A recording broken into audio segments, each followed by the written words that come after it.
कहते हैं अंधाधुंध की साइबी घटाटोप को राज। कुछ ऐसा ही हो गया है इस वक्त बांग्लादेश के अंदर।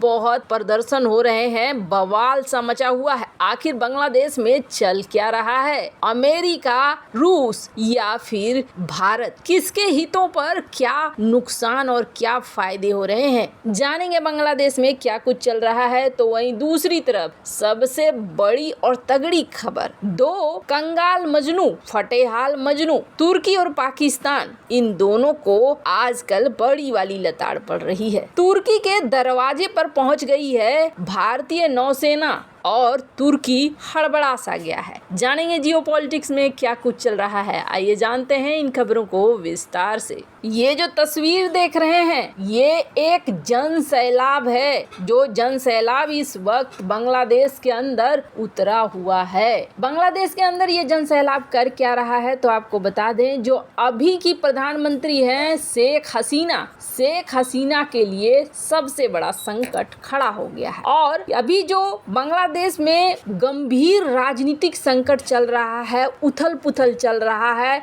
इन सब के बीच में विरोध प्रदर्शन पर इतनी बड़ी भीड़ जमा हुई है। पहली बात तो ये कि आजकल थर्ड पार्टी एंट्री किसी भी देश में होता है, जहां प्रदर्शन वगैरह होते हैं ना, वहां कुछ न कुछ कनेक्शन निकल कर जरूर आता है। अभी हमने देखा कि बांग्लादेश ने 13 देशों के राजदूतों को बुलाया और उनको समझाया कि तुमने जो ये किया है ये गलत है, तुमको नहीं करना चाहिए। उन्होंने इनके आंतरिक मामले में दखल देकर विरोध प्रदर्शन किया था। अब इन देशों को जहां लताड़ लगाई तो मामला ठंडा कहां होने वाला है। मामला इतना ज्यादा बिखर गया है कि चुनाव से पहले ये बहुत बड़ा जन प्रदर्शन निकल रहा है। अब कहा जा रहा है कि ये जन प्रदर्शन निकाल कौन रहा है? पूर्व प्रधानमंत्री खालिदा जिया के बारे में एक चीज अच्छे से जान जाइए, ये पाकिस्तान की पक्की वाली सपोर्टर है और पाकिस्तान इसे पूरा समर्थन देता है।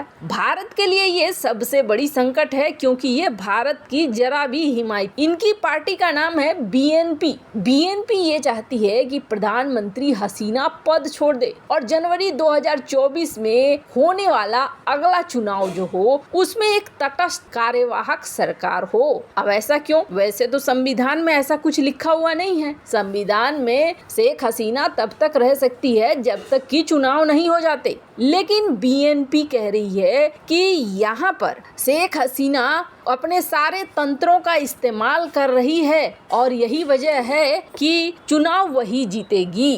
वैसे बीएनपी, जिसे पाकिस्तान की तरफ से लगातार समर्थन दिया जाता है, शेख हसीना सरकार को सत्ता से बाहर रखना चाहती है ताकि पाकिस्तान की घुसपैठ खालिदा जिया के शासनकाल में हो जाए। वहीं शेख हसीना ने प्रधानमंत्री बनने के बाद पाकिस्तान के तमाम तार बांग्लादेश में काट दिए हैं। यही वजह है कि खालिदा जिया को सरकार बनाना चाहता है पाकिस्तान। वैसे आपको बता दें, अंतर्राष्ट्रीय समुदाय भी इन सारी चीजों को देख रहा है। इसी महीने के शुरुआत में एमनेस्टी इंटरनेशनल ने ये कहा था कि बांग्लादेश में जो तनाव बढ़ रहा है ये तनाव खतरनाक है। वैसे आपको बता दें, अमेरिका ने भी यहाँ पर एंट्री मारी है और ये कहा है कि भैया चुनाव होना चाहिए एकदम से निष्पक्ष। 14 अमेरिकी कांग्रेसियों ने संयुक्त राष्ट्र में अमेरिकी राजदूत को और तटस्थ दलों की मध्यस्थता के तहत बांग्लादेश में निष्पक्ष चुनाव कराने के लिए लिखा था। अब जरा सोचिए कि अमेरिका को क्या पड़ी है, क्या लाल गला है कि ये यूएन में जाकर कह रहा है कि भैया बांग्लादेश में चुनाव ठीक कराओ, माने कि यहाँ कुछ तो मामला जरूर है। बांग्लादेश की राजनीति काफी गर्म हो चुकी है और अब देखना दिलचस्प होगा कि शेख हसीना अपनी सत्ता को बरकरार रखती है या फिर खालिदा जिया सत्ता में लौटती है।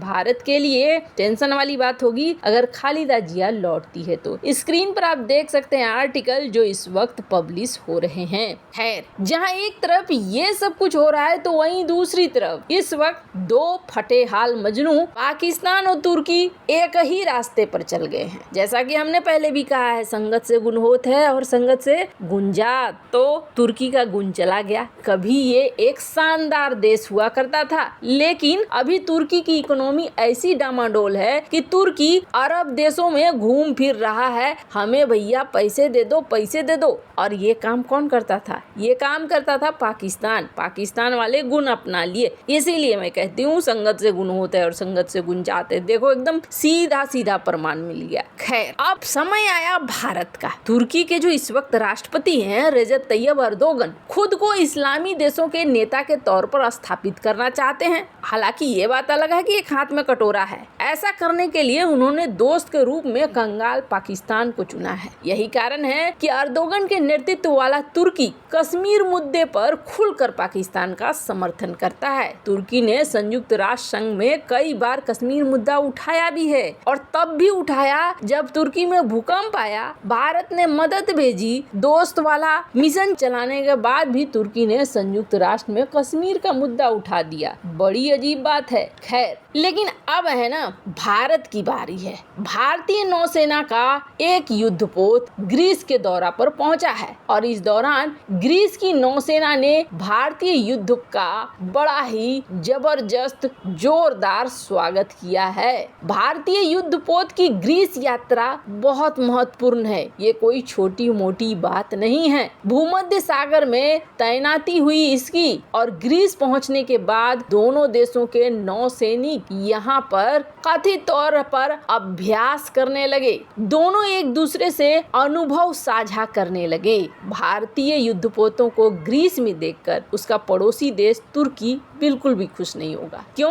क्योंकि तुर्की और ग्रीस में द्वीपों को लेकर पहले से लड़ाई है। भारत बहुत तेजी से ग्रीस के साथ अपने रक्षा संबंधों को मजबूत कर रहा है। भारतीय नौसेना ने एक बयान दिया और कहा कि भूमध्य सागर में ये जो इलाका देख रहे हैं आप, ग्रीस के पास सौदा खाड़ी को INS चेन्नई 27 और 29 जुलाई तक यहीं रहेगी और यहाँ पर दोनों देशों के नौसेना मुलाकात करेंगे। वैसे आपको बता दें, सौदा की खाड़ी में द्वितीय विश्व युद्ध के दौरान जर्मनी ने एक जबरदस्त हवाई हमला किया था। इस दौरान हुए युद्ध में राष्ट्रमंडल देशों के हजारों सैनिकों की मौत हुई। इस कब्रिस्तान में द्वितीय विश्व युद्ध के 1500 राष्ट्रमंडल सैनिकों को दफनाया गया था। जो कमांडर ऑफिसर हैं चेन्नई के हेलेनिक नेवी के बेस कमांडर, वो यहाँ जाएंगे पुष्पांजलि देने के लिए भी। अब जहाँ तक बात है तुर्की ग्रीस जो नाटो के सदस्य हैं, लेकिन दोनों देशों में भूमध्य सागर में ये जो द्वीप हैं इनको लेकर टेंशन है। 2020 में तो तुर्की और ग्रीस के बीच युद्ध के हालात बन गए। हालांकि अमेरिका और फ्रांस ने दखल दे दिया जिसकी वजह से युद्ध को टाला गया। तुर्की की सीमा से सटे इलाकों में सैकड़ों की संख्या में छोटे बड़े द्वीप मौजूद हैं। इनमें से लगभग 90% पर ग्रीस का कब्जा है। वहीं तुर्की का दावा है कि ये द्वीप उसकी सीमा से सटे हुए हैं। ऐसे में इन द्वीपों को बराबरी के आधार पर बांटा जाना चाहिए। साल 1982 के United Nation Convention on the Law of the Sea में भी सदस्य देशों को कहा गया कि 200 नॉटिकल मील तक की दूरी को इकोनॉमिक जोन बनाने का अधिकार है। लेकिन आपको बता दें, इसका सदस्य नहीं बना है तुर्की, यानी तुर्की को द्वीपों पर फिर भी हक नहीं मिला है। खैर, ग्रीस के साथ भारत संबंध बढ़ाकर अच्छा कर रहा है या नहीं, कमेंट कर अपनी राय जरूर बताएं। जल्द मिलते हैं अगले वीडियो में नई खबर के साथ।